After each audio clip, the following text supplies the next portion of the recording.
આજની વાર્તા છે કર્મનો પડઘો, ધ એકો ઓફ કર્મા, અને તેના લેખક જય ભોજક દ્વારા રચાયેલ સુંદર પ્રસંગ વાર્તા.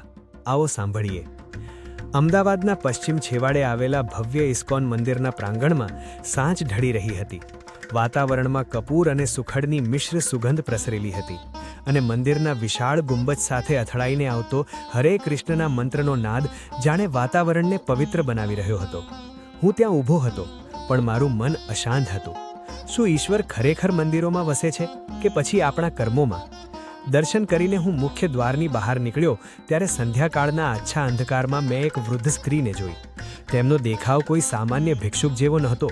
તેમના ચહેરા પરની કરચલીઓમાં જાણે વર્ષોનો ઇતિહાસ અને આંખોમાં એક વિચિત્ર તેજ હતું. તેમના હાથમાં શ્રદ્ધાનું પ્રતીક એવી ખોડિયાર માતાની મૂર્તિ અને એક તાંબાની થાળી હતી. તેમણે ગંભીર પણ શાંત અવાજે મને સાદ પાડ્યો, બેટા, યથાશક્તિ જે આપી શકો એ આપો. મારી માતા તમારું કલ્યાણ કરશે, તમારી પ્રગતિ થશે. આ શબ્દો મારા કાને પડ્યા અને મારા મનમાં એક યુદ્ધ શરૂ થયું. શું આશીર્વાદ પણ કોઈ વ્યાપાર છે? મેં મારા ખિસ્સામાં હાથ નાખ્યો. મારી આંગળીઓને સ્પર્શ થયો માત્ર એક ઠંડા ધાતુના ટુકડાનો, એક 2 રૂપિયાનો સિક્કો. સંકોચ અને શરમ સાથે મેં તે સિક્કો તેમની થાળીમાં મૂક્યો. સિક્કાનો અવાજ વાતાવરણમાં ગૂંજ્યો. મને ડર હતો કે તેઓ તિરસ્કાર કરશે, પણ ત્યારે જ એમણે જે પ્રતિક્રિયા આપી તે આશ્ચર્યજનક હતી. એમણે આંખો બંધ કરી અને કહ્યું, બેટા, મૂલ્ય સિક્કાનું નથી, ત્યાગનું છે.